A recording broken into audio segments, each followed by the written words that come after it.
Thank you everyone for joining today's session. Good afternoon to each one of you. Welcome to today's insightful industry bootcamp titled Breaking Barriers, Transforming HR for Microfinance Growth, hosted by HR1. I'm Pulkit Joshi, Head of Marketing at HR1, and I'm thrilled to be the moderator for this engaging session today. Just to give you a quick backstory of where we are coming from, right? So this is the first of the many industry bootcamps HR1 will be hosting in the months to come. We feel each industry has its own unique challenges and nuances, which requires a tailored approach to HR as a function, right? So in each of these boot camps, we shall invite top HR practitioners and leaders to share their thoughts and insights on transforming HR within their respective industries. On today's bootcamp, we shall delve into the following 5 specific areas in HR as a function, and I will call them out. First track is understanding the unique HR challenges and solutions in microfinance. Second track is how should one use HR technology for HR efficiency and effectiveness in microfinance, how to build a culture of innovation and inclusivity, how to develop leadership capabilities for sustainable growth, and lastly, how to enhance employee experience or EX for retention and motivation of the employee base, right? Now let's hear from each of our panelists who bring in a wealth of experience and insights to our discussion today.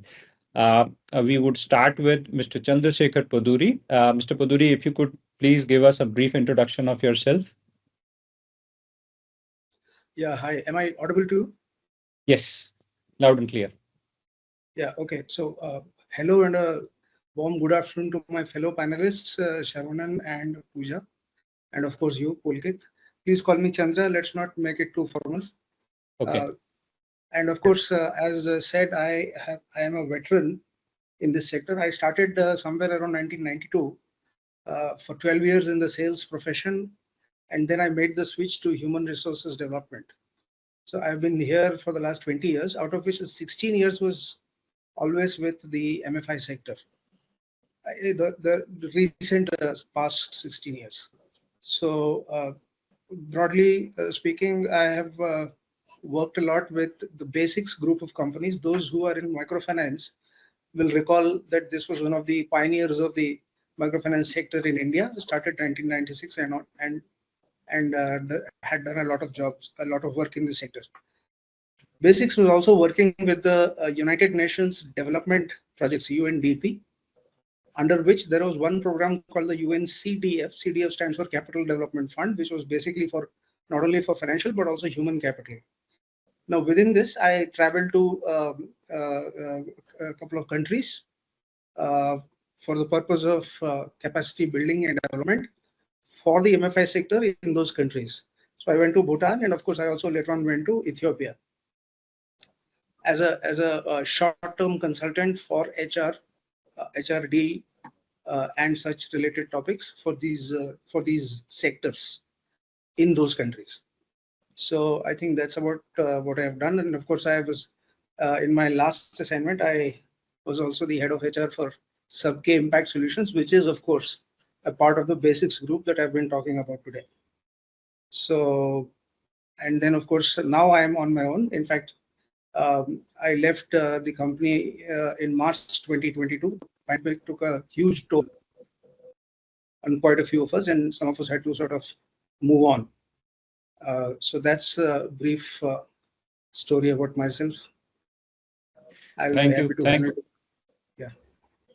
Thank you, Mr. Chandra, for the introduction. It's a pleasure to have you on today's session. Next, I would request Mr. Sarvanan Jaichandran to introduce yourself, please. Thanks, Pulkit. Thanks for this opportunity. Hi, Chandra. Hi, Pooja. It was a nice introduction, Chandra. Nice to know you. It's great.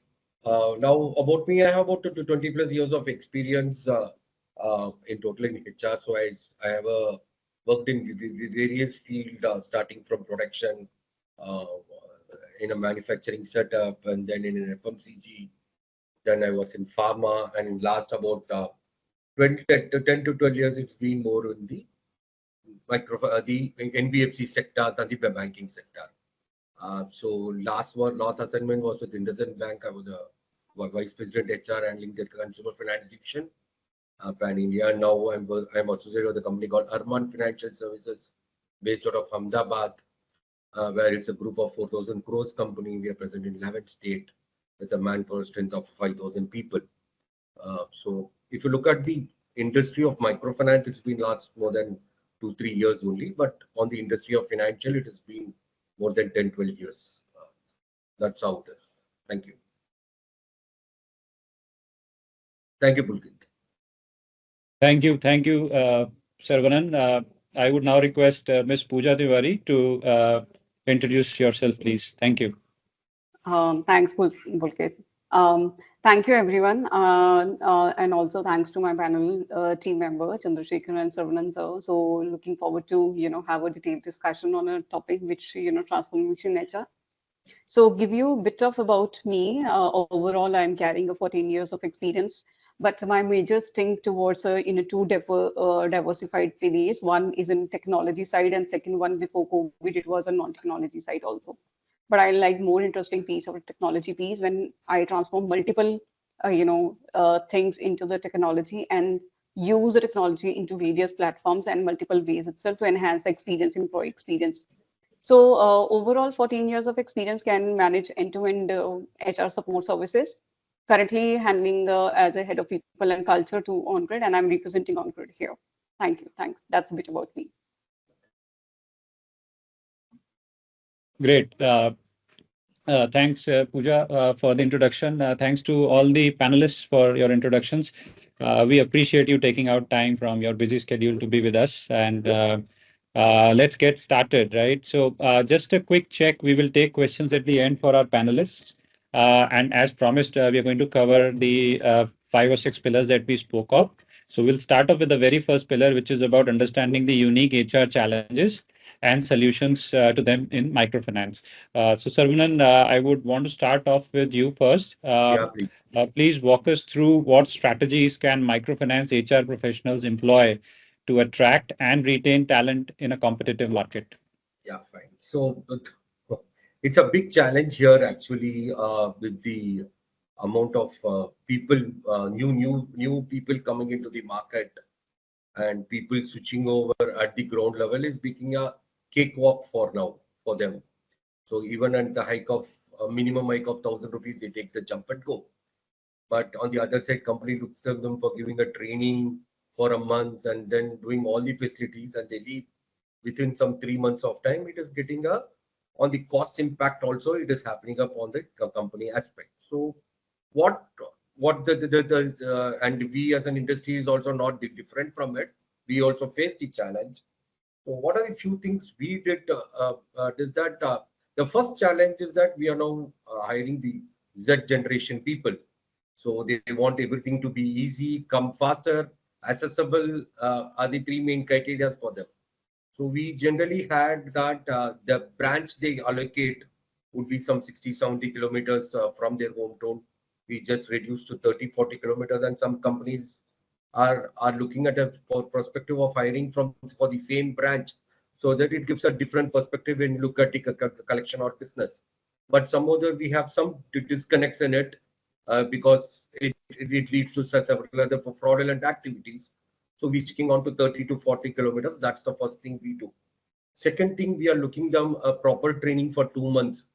Basically, these guys we are going to put them in a field where it's going to be a tough job at a degree of 42 degrees or 45 degrees in the market. So they should be properly trained for 2 months. So we give a training for 2 months, which make them engaged to understand the market and the pulse of microfinance.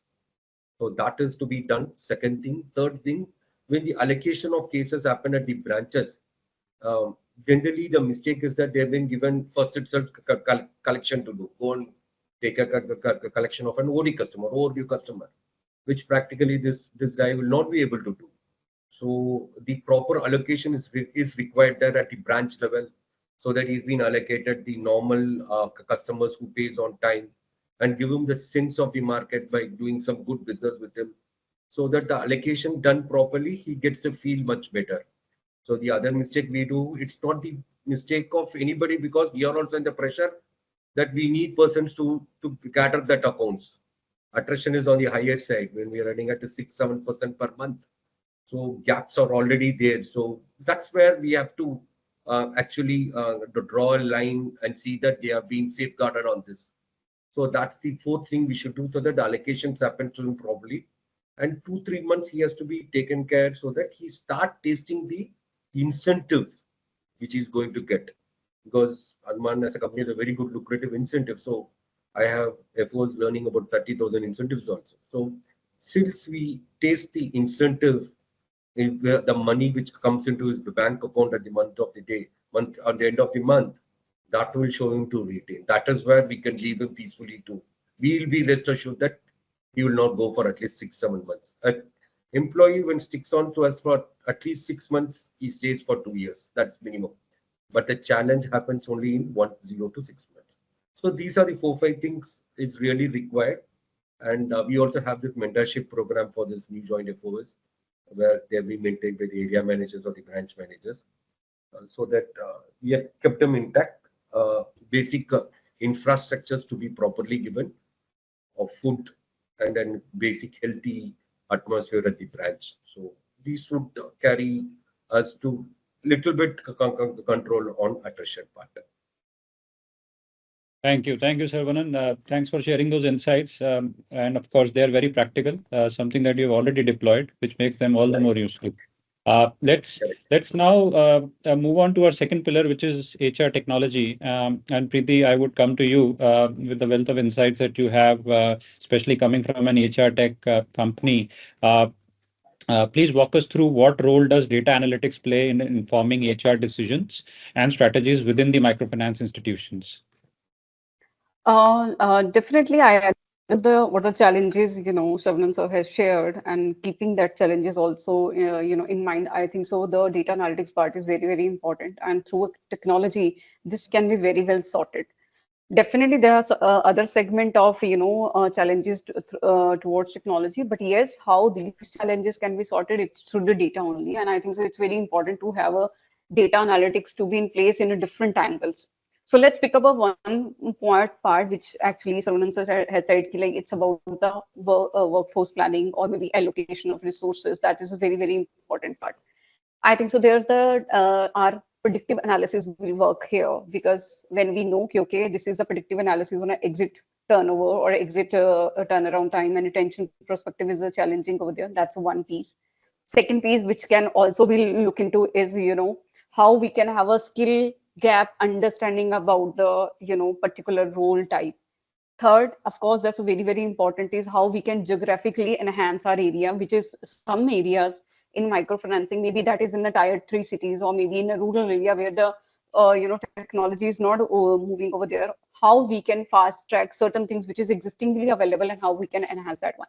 So that's a one thing I think so, where data analytics can help them to understand on a through predictive analysis. We can be understand on attrition, understand on a hiring trends, understand on a geographical trends too. Now come to the second major challenge, which Sarvanan has said, is like understand the generations. That is very, very important to these days, to have a talent when we are hiring it, how the generation is working. These generation, of course, small piece of compensation, if it is there for 1,000 or 500 rupees, they are moving to another place. Of course, it will cost us a lot, because we spend a lot and a lot on training, lot and lot on onboarding process, lot and lot on, making everybody to be available for the mentorship training and other aspects as well. So it's a very, very important to understand, okay, if my workforce planning is there, what is the demand actually? Is that the demand forecasting was rightly planned during that time when we were, having our workforce planning understandable with the respective regional level? Do we have already empowered our managers to give that a certain data points on a technology perspective, so that we can also see how fast and how quick we are into this? And of course, the most important thing which I can also understand is when we are having a geographical spread, everything is not to control by ourselves. So only technology can help over there. Sometimes, when we have a hiring processes in place, we can also see there is a, biased detection also become into the picture. Reason biasness is one way, maybe the major point is maybe the person the talent team or maybe the regional manager level people, they are not finding the right people. So whatever the people they are getting into, they are okay with that particular talent itself. That's one major challenge. So biased approach is also coming over there. Second approach, definitely, because people maybe in that regional level, there is an influence of the local people as well. So looking into the relationship with the customer, relationship with other people. So that's a part of, biased detection will come into the picture. So this is the way we can fix up the technology, and technology can help us initially. Of course, I'll definitely say immediately it's not possible. Technology can help you to retrieve all the arrangements, all the risk factor. But yes, slowly and gradually, it will also help to reduce the risk factor as well. So that's my take on, how the data analytics can help and how slowly and gradually it improves the retention. It improves the other challenges which regional level or geographical level usually people will face. So I'll make my point here. Yeah, over to you, Pulkit. Thanks, Preeti. Let's now talk about. Just correcting here, it's Pooja. I'm so very sorry, Pooja. My apologies. The other question that I have for you is, I understand that there is the adoption side of HR technology as well, right? Which hurts a lot of players out there, because one is able to sort of purchase the HR tech platform, but they're unable to really use it to its full potential. So, from a microfinance industry perspective, what challenges do microfinance institutions face when it comes to adopting HR tech? That is the first part of the question. Second is, how can they overcome them? Okay. See, the first part, I definitely say when the challenges are coming in two sides. One is definitely the adoption as a challenge why people resist for the change. That's the people challenge. It's a resistance for the change. It will be difficult for some time to understand, okay, why we'll go for a technology when everything I can do it on paper, Excel, or maybe some other ways itself. So that's the one, people resistance will come. Of course, this can be resolved, people resistance, with the slowly and gradually with the training, mentorship, and when certain things can be make it as a mandate for the organization, it can be influenced over, and it's always be mandated through policies, procedure, or maybe the top management. That's another. Now, the second challenge, definitely, it's not related to people, it's related to internal management challenges. Management challenges, technology will be restricted when there is a budget crunch. So we cannot escape the cost. Cost part is always been coming into the picture. Whenever there is a budget crunch happen, usually people avoid to go to the technology side.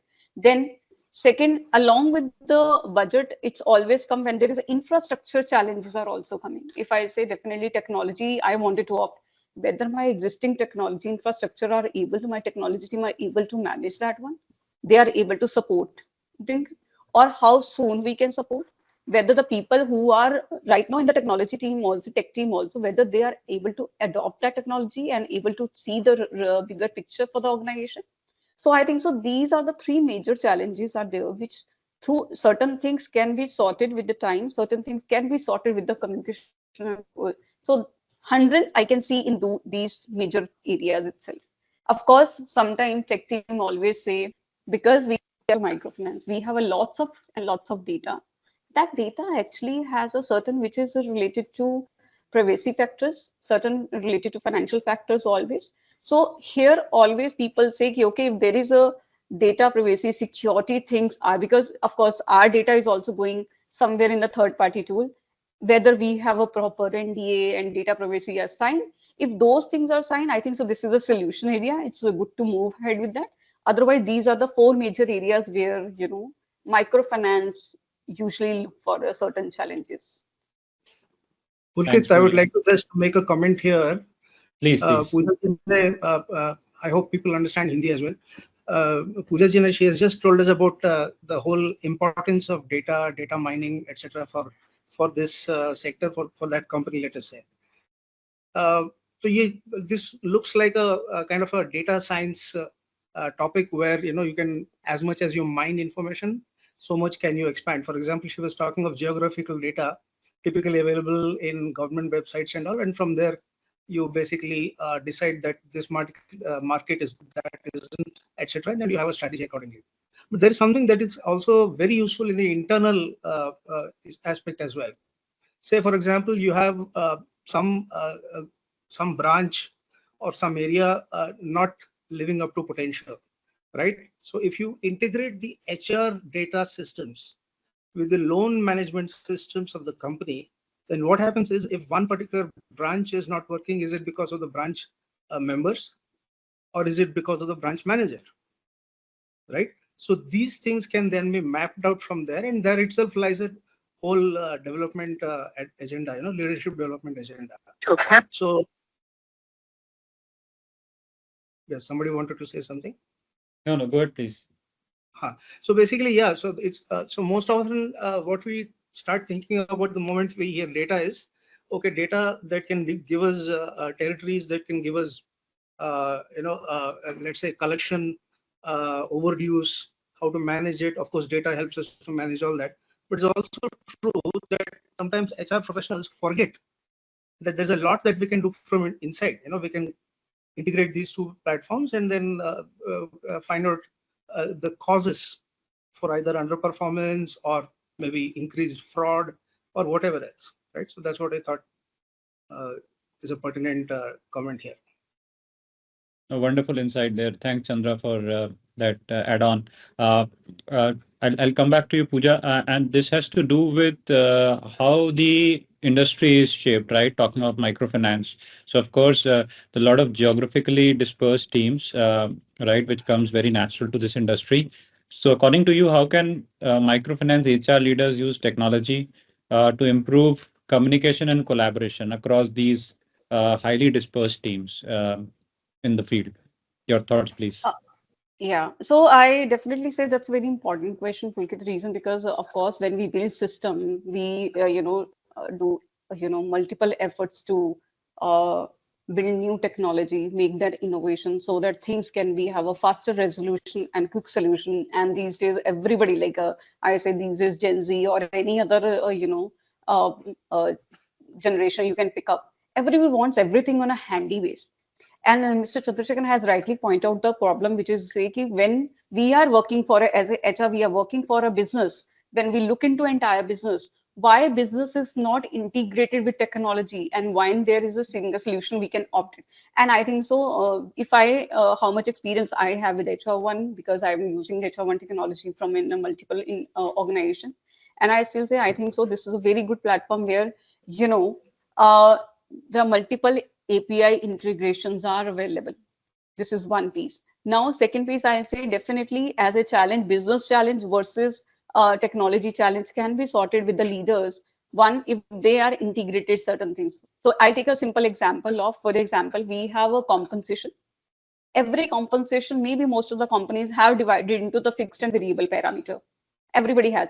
And wherever a variable parameters come into the picture, this will always be linked into your performance. And those performance either may be branch, maybe individual, or maybe organization performance. These are the three different categories usually we look into.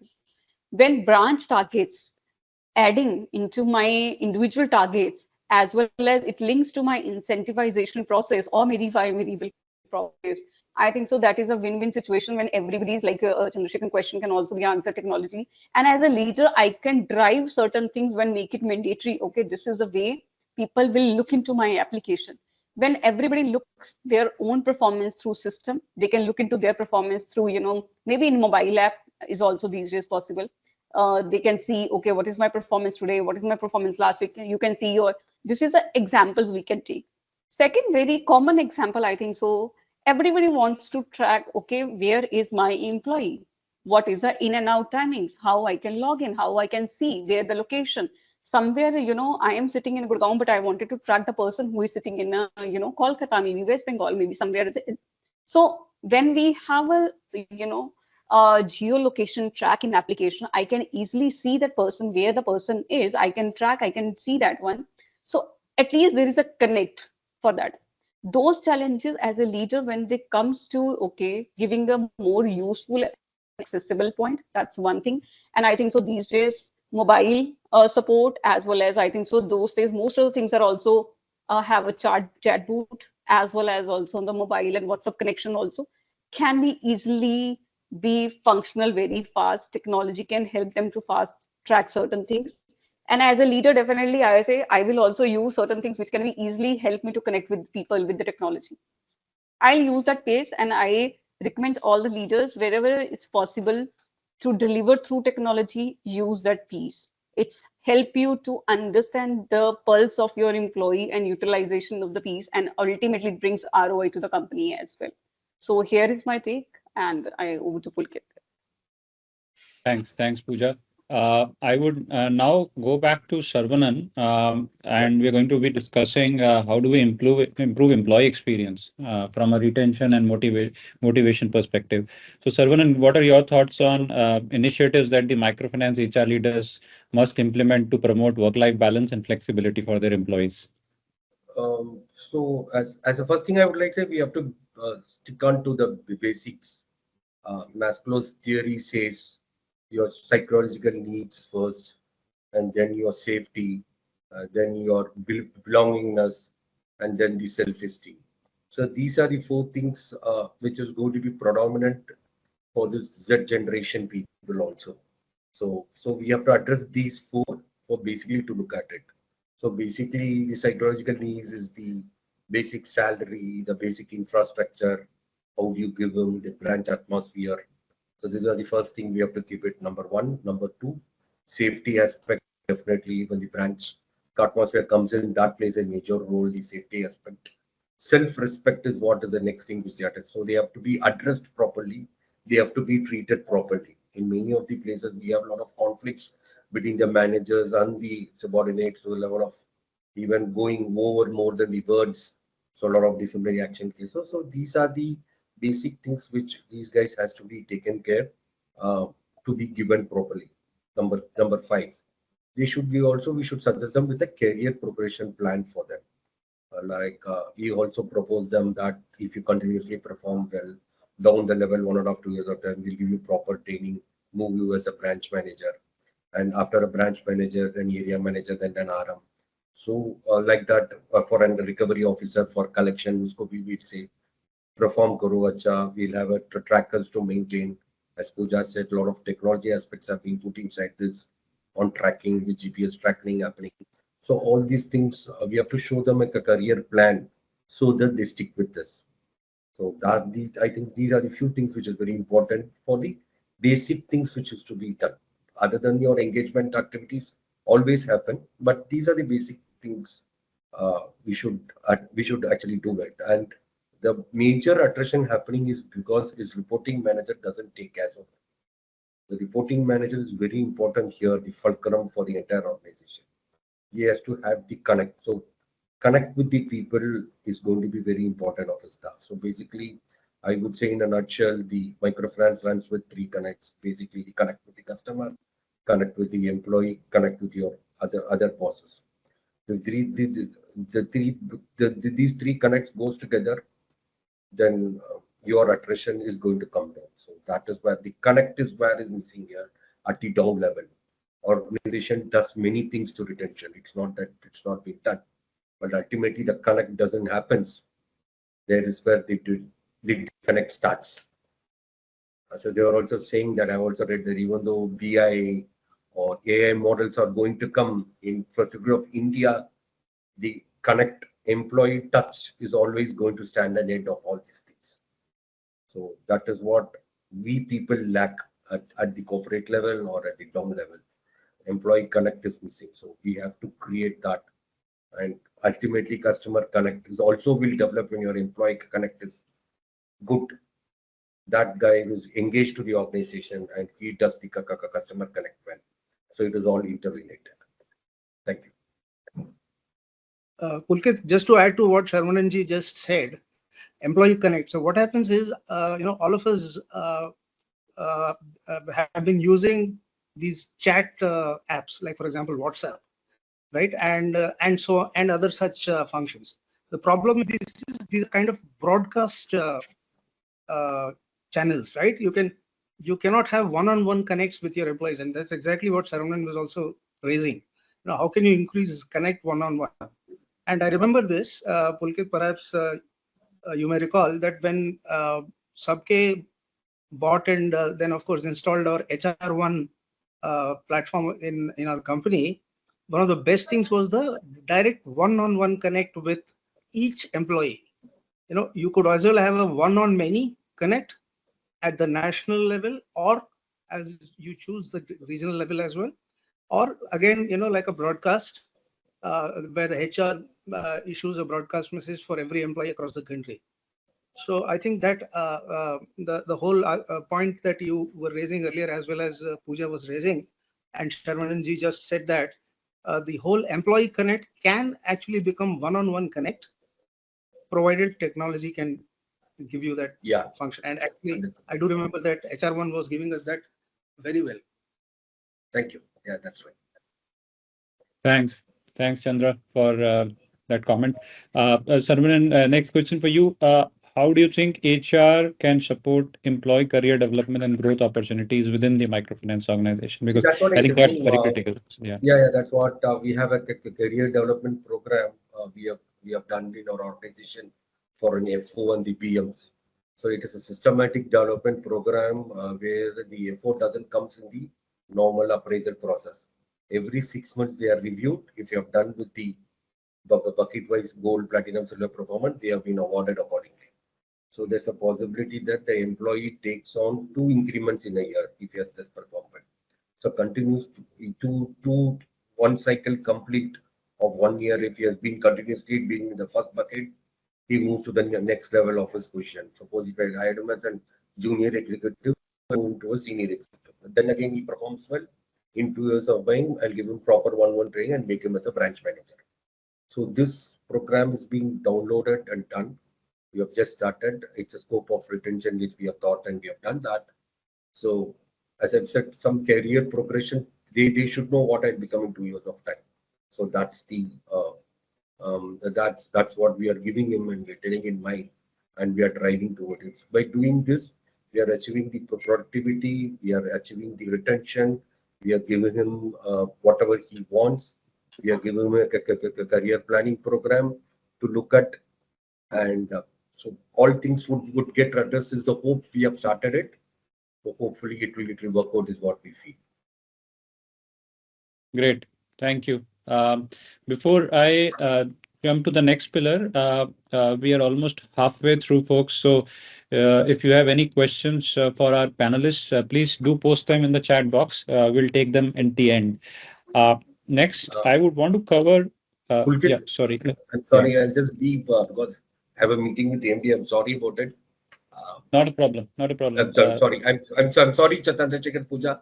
I'm sorry, but we'll connect. I'll keep in touch with you. I'll take your numbers from Pulkit, so we'll work on it definitely. And thank you for your appeal. Thank you, Chandrasekhar. Thanks, everyone, for being part of today's event. I'm sorry about it. No, not a problem. Let's continue. Chandra, now we will talk about speaking of innovation and inclusivity in the microfinance space. So I have a couple of questions for you. How do you think HR can support employee career development and advancement opportunities within the microfinance industry?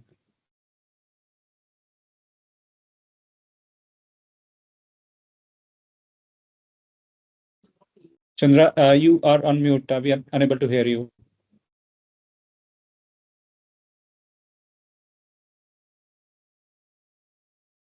Chandra, we can't hear you. You will have to unmute yourself, please.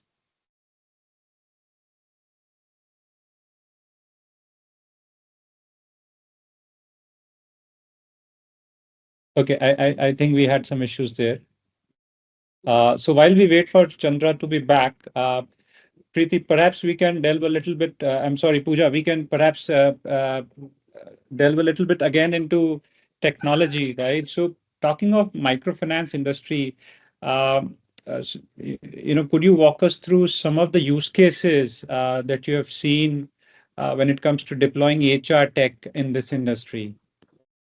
Even one or two use cases that they would be really useful. If you would want to talk about something that the current organization is doing, that would also help.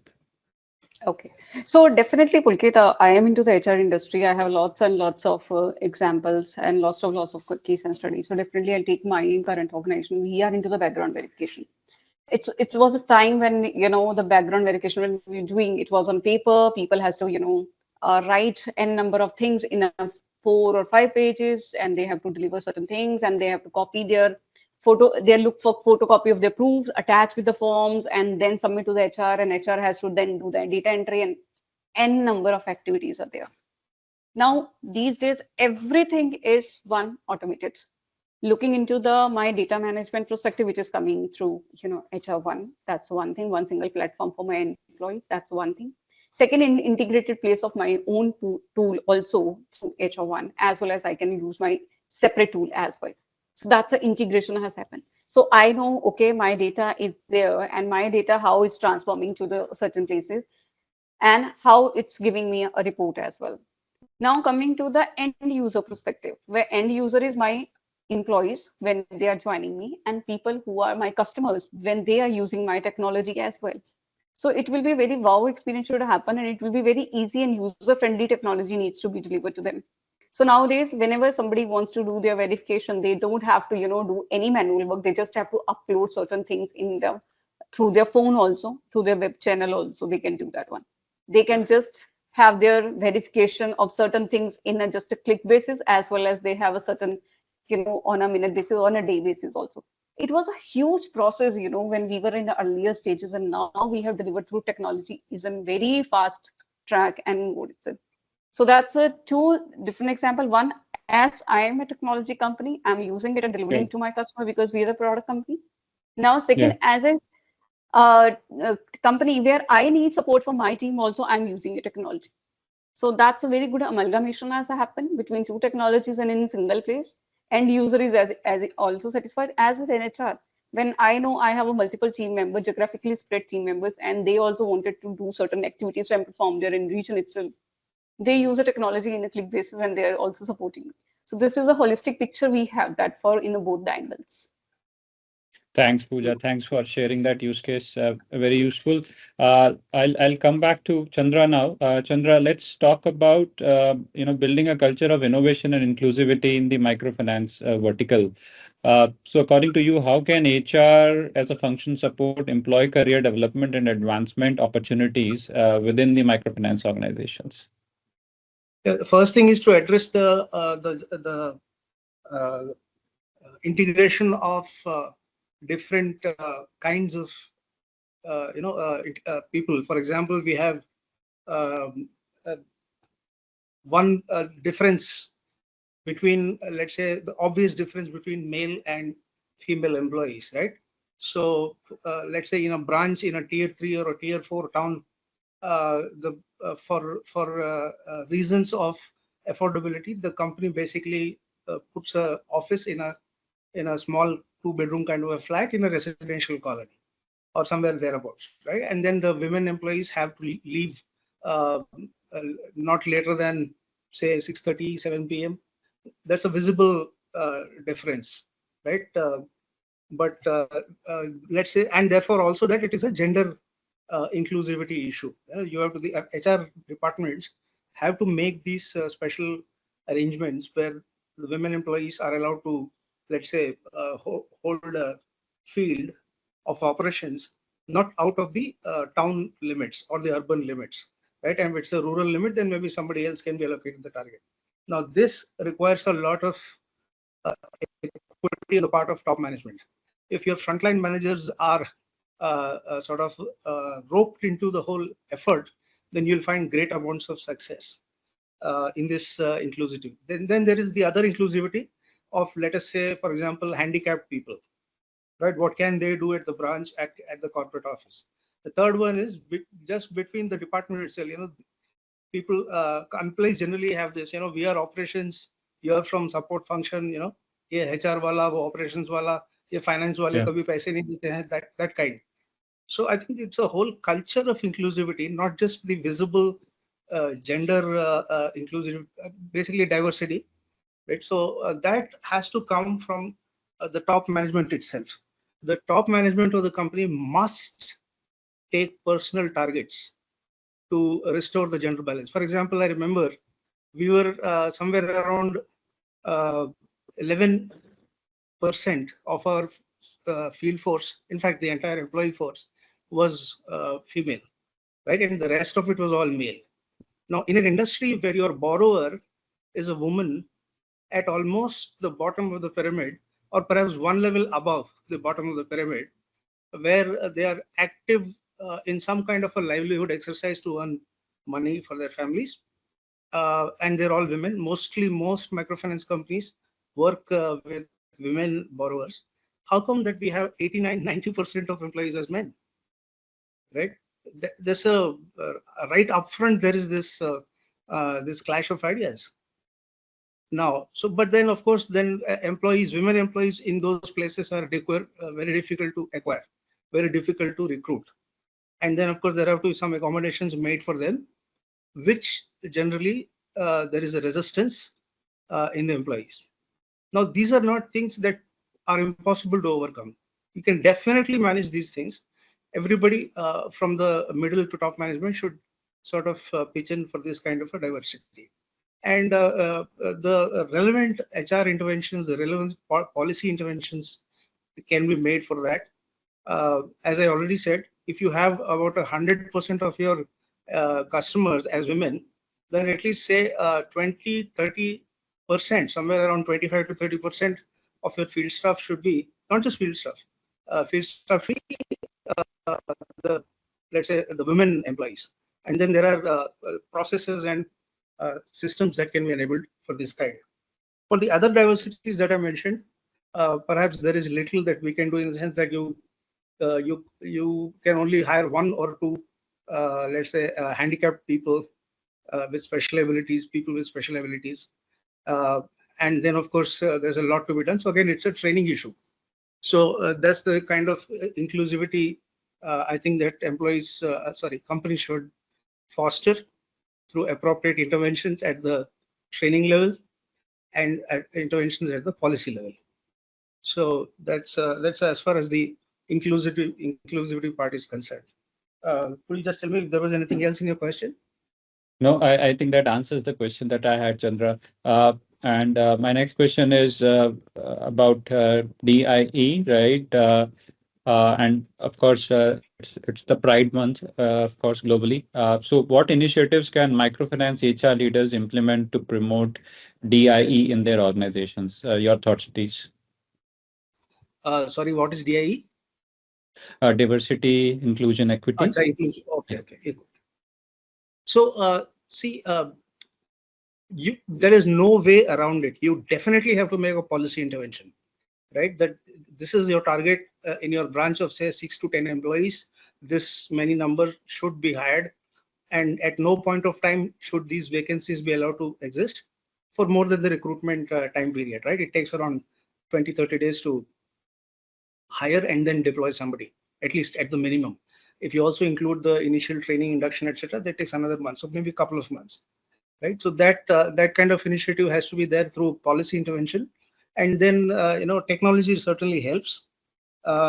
See, what happens is attrition is very high in the microfinance sector. It's about nearly 30-36% on a quarter-on-quarter basis. But if you look at it at an annual basis, it's perhaps more than 40%. So let's say if you have a strength of 2,000 employees, 40% of 1,800 employees you have to recruit every year, and then they're just replacing your field strength. You're not creating any new branches because this is all attrition. So, the recruitment part should be kind of enabled through technology, through video conferencing, and of course, then there are all the appropriate checks and balances which the branch level staff can do to address these issues. See, earlier even Sarvanan also mentioned something about attrition. So, considering the fact that let's say for the Sub-K, the company that I worked for, we were pegged at somewhere on the average level of CTCs. We were neither the lowest CTC company for the field level staff, nor were we the highest paymasters in the market. So if you have an average level of CTC, what is it that you can attract people with? What is it that you can attract potential staff at the field level, maybe even at the corporate level, at the regional offices kind of levels as well? The thing is that you should, what is your USP? Then I think it would come to be a technology-enabled function, or let's say technology-enabled company, which delivers the opportunity to learn and develop oneself at their own convenience, right? So for example, if you have arranged for a training session on a Friday afternoon, let's say 4 to 6 p.m., how many people from the field offices would be willing to join, right? Because those are the key times that they have to go to the market, source new customers, or collect money from the already existing borrowers, etc. So one of the solutions, of course, is a learning management system where they are set certain targets that this week, please cover this 15 minutes of learning or maybe 20, 30 minutes of learning, and the technology will help you to do that, right? You can do it at your convenience. Maybe spare about half an hour on a Saturday night and finish your learning targets. So the ability of the company to enable learning at one's own pace and time becomes a significant kind of intervention in all these learning and development objectives that you might have for the company. And likewise, so if it is, if we are always talking of the field staff, the revenue department, or the profit center department, what about the cost centers, right? Why are your people not being able to hire a diverse field staff? Why are you not able to hire women? Right, then that is again a training level for the first level managers, the second level managers, the regional staff, the corporate staff, everybody. Right, these are not people in the field. These are managers who have come through MBA qualifications because they are leading certain functions, right? So they also have to learn. And at that places, since it's not a large number of people, you can actually have real live demos while being backed with, let's say, 3-minute, 5-minute videos for learning. So they basically, you open up a registration on your learning management system. They register. They have to just do this 15 minutes of learning per week or something like that. So basically, bite-sized. If you ask, let's say, even at currently, Pulkit, if I ask you to dedicate 2 hours of learning per week, would you be willing to do it, first of all? And let's say, even if you're willing, would it be available? Would the time be given to you even by your own company? You know, your own boss might not be able to give you that much time. So sometimes what happens, what I've observed is that the HR is disconnected from the responsibilities of these profit centers, right? All those people in the field who are actually doing the business, who need to know what they're doing, why they are doing it, what is the meaning of gender diversity, how it will help the company, how actually it will help the very branch where they are working.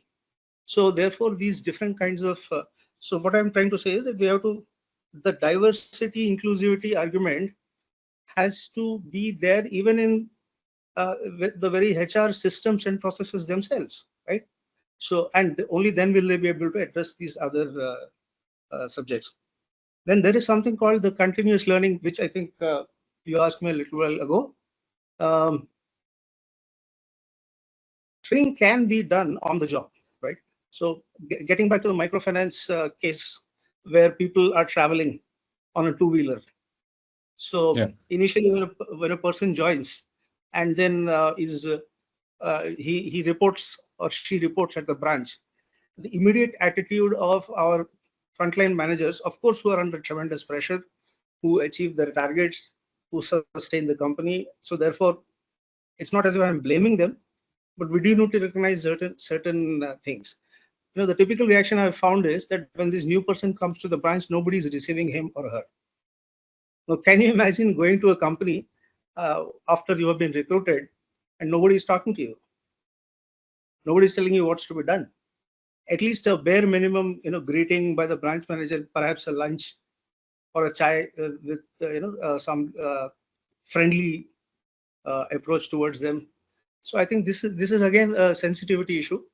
Our frontline and second line managers should mandate these kinds of things where the new employee is not only welcomed but also made a part of all these things. For example, the on-the-job training that I was talking about, right? Pillion writing with a senior, and come back at the end of the day. You do a certain kind of download, tell them where they did wrong, where they did right, etc., and so on and so forth. So hand-holding part will go a long way towards reducing these this high attrition that is commonly there in the microfinance sector. And of course, thereafter, you basically, as I said, how do you differentiate yourself from other companies?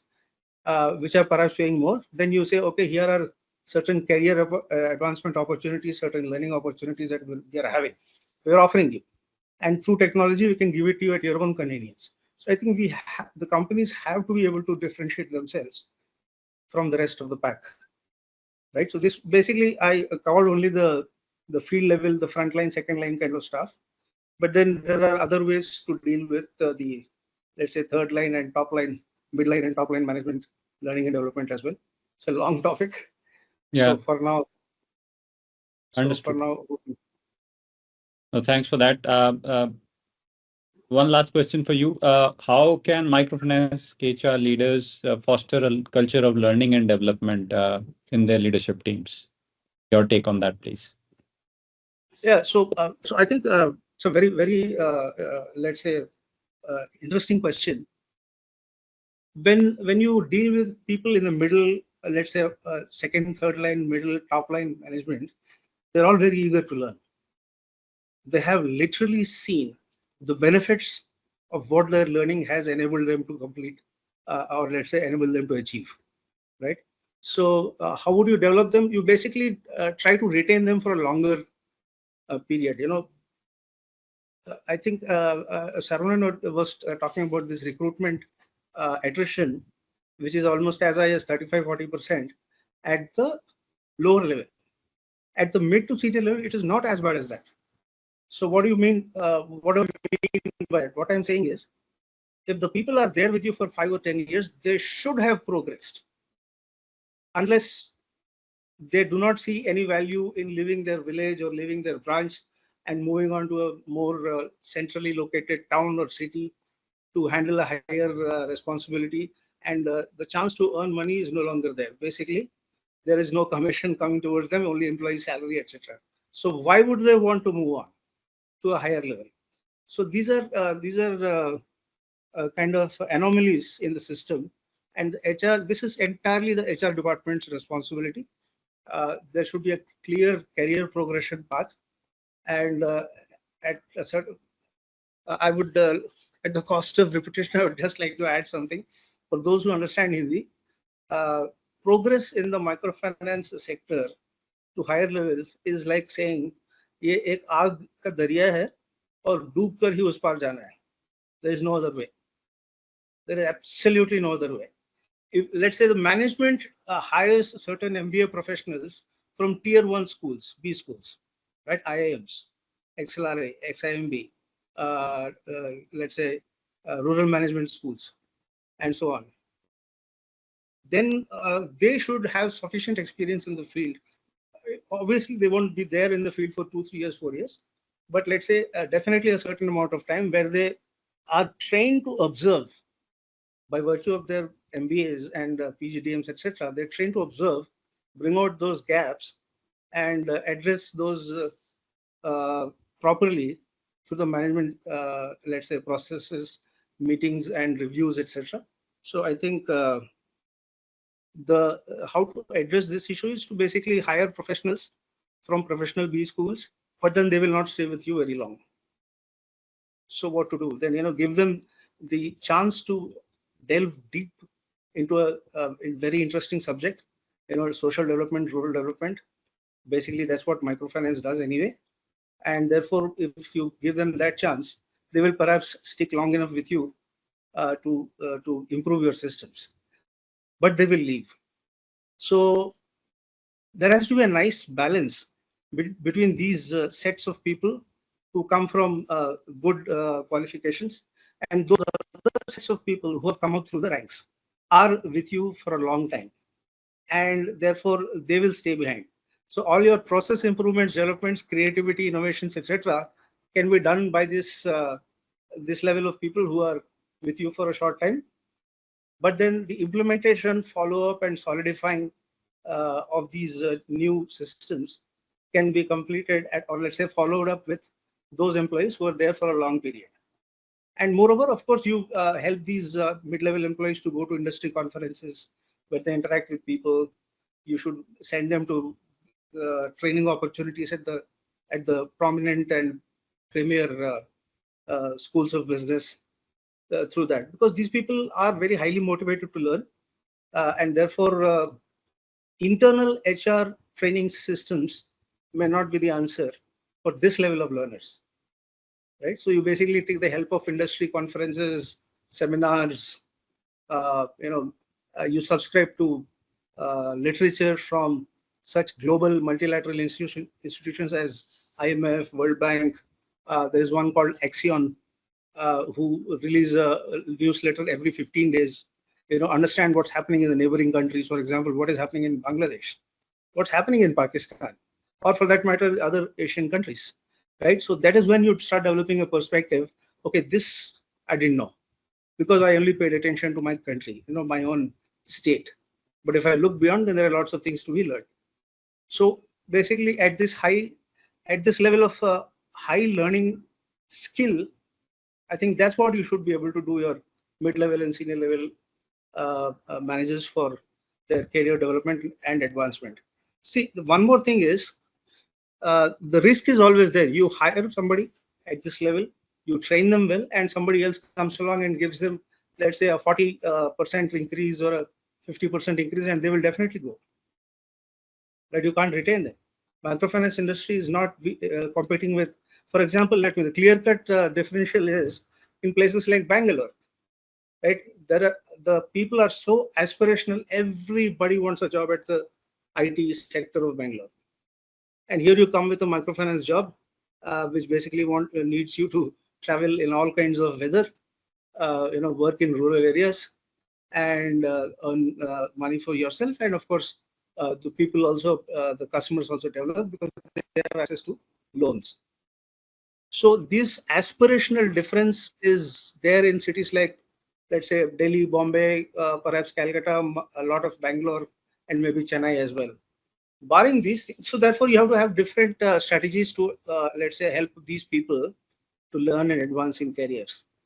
And when I say career, actually, let me give you an example. In basics, we used to have a once in a year event where they just split 2 or 3 days away from the office in a resort somewhere. Of course, while you're doing your targets, etc., you're also deciding for the employee with their first line, with their reporting officer, what would they like to learn during this year that will enable their performance better.